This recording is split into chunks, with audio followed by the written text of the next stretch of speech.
Yes, teman-teman, kita masih di bab 1 motivasi teosentris dan kepemimpinan, dan sekarang kita sudah di subjudul apa itu theocentric motivation. Ya, dalam bahasa Yunani theos artinya Tuhan, sedangkan sentrik artinya pusat. Maka theocentric adalah pandangan yang meyakini bahwa Tuhan merupakan pusat seluruh aspek kehidupan umat manusia. Having God as the focal point of thoughts, interests, and feelings. Itu seperti disampaikan di dalam dictionary.com. Buku dan pelatihan motivasi dibagi dalam dua aliran, teman-teman. Theosentris dan antroposentris. Antroposentris adalah pandangan bahwa manusia merupakan pusat alam semesta, di mana manusia menjadi tujuan akhir dari alam semesta, sehingga segala sesuatu ditafsirkan dalam kerangka pengalaman dan nilai manusia. Buku dan pelatihan motivasi dengan pandangan antroposentris ini bisa dikatakan lebih populer, teman-teman. Walau demikian, ada pesan penting yang hilang dari aliran tersebut, yaitu sisi lain hidup manusia.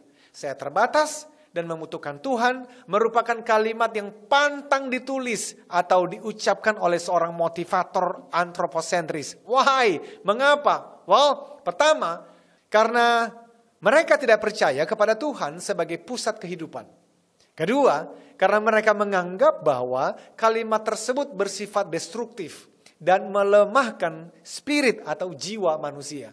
Tak heran jika pengajaran mereka berfokus hanya pada setengah kebenaran tentang hidup manusia. Sebagaimana yang terangkum dalam kalimat William Ernest Henley, I am the master of my fate, I am the captain of my soul. Artinya, akulah penguasa atas takdirku dan akulah kapten atas jiwaku. Perlu saya sampaikan bahwa motivator teosentris juga meyakini, mempelajari, dan mengajarkan betapa hebatnya kekuatan otak manusia. Buku TML turut membahas topik tersebut di bagian motivasi. Kami sangat menyadari bahwa potensi yang dimiliki manusia banyak yang tersia-siakan, teman-teman. Seumur hidup tidak digunakan secara maksimal. Hal itu bisa terjadi karena mental block atau fixed mindset yang disebabkan oleh apa? Well, ada sejumlah faktor, salah satunya referensi masa lalu dan imajinasi masa depan yang tidak memberdayakan. Ketika keduanya tersimpan dalam pikiran bawah sadar atau subconscious mind, maka pikiran, perasaan, respons, keputusan, tindakan, dan kebiasaan seseorang akan terbajak setiap saat. Hidupnya menjadi loyo dan tidak berdaya.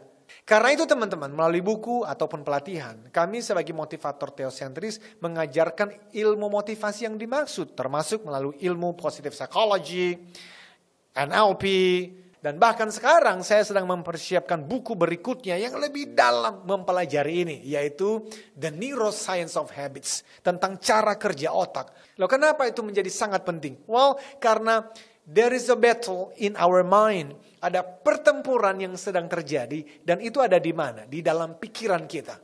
Dan Tuhan menciptakan manusia dengan mesin yang superpower bernama otak. Nah, tapi kalau kita tidak tahu cara kerja otak, tentu saja kita tidak akan maksimal dalam berbagai hal di dalam aktivitas kita sehari-hari. Karena itu teman-teman, motivator teosentris terpanggil untuk mengintegrasikan sisi spiritual dan sisi motivasi yang tepat dalam proporsi yang seimbang.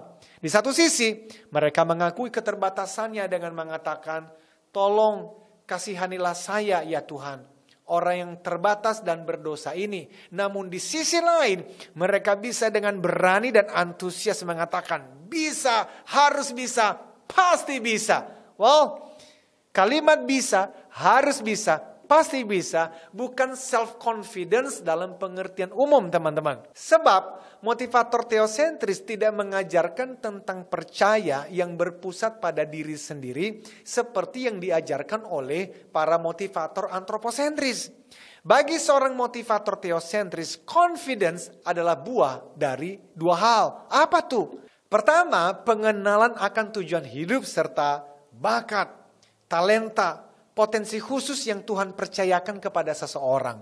Hal itu akan melahirkan passion, yaitu semacam hasrat, gairah, keinginan atau kesukaan dalam mengerjakan kegiatan dan pekerjaan tertentu. Kedua, growth mindset atau pikiran yang positif dan terus bertumbuh.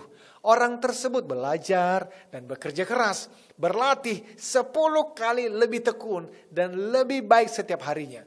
Dua hal tersebut, bakat dan latihan, akan menghasilkan kepercayaan diri yang benar. Hasilnya adalah masterpiece atau karya agung yang akan tersimpan dalam kekekalan. Teman-teman, model pembelajaran motivasi teosentris dan kepemimpinan pertama kali saya pikirkan pada tahun 2000. Tetapi kemudian sungguh-sungguh saya jadikan sebagai sebuah framework pada tahun 2005. Sejak itu pelatihan ini diajarkan di lebih dari 200 bahkan 300 institusi perusahaan di berbagai wilayah Indonesia dan berbagai kota di Asia.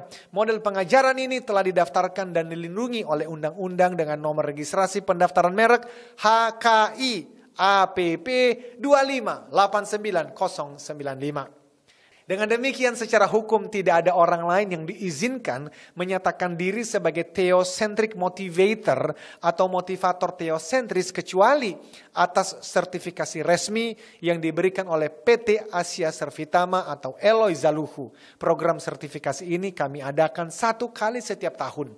Bagi yang tertarik untuk mengikutinya, silakan email ke ctm@capstone.co.id. Teman-teman, sampai berjumpa di bab berikutnya dan pastikan kamu sudah subscribe, like, dan share supaya kamu tidak ketinggalan video-video berikutnya yang akan terus kami bagikan.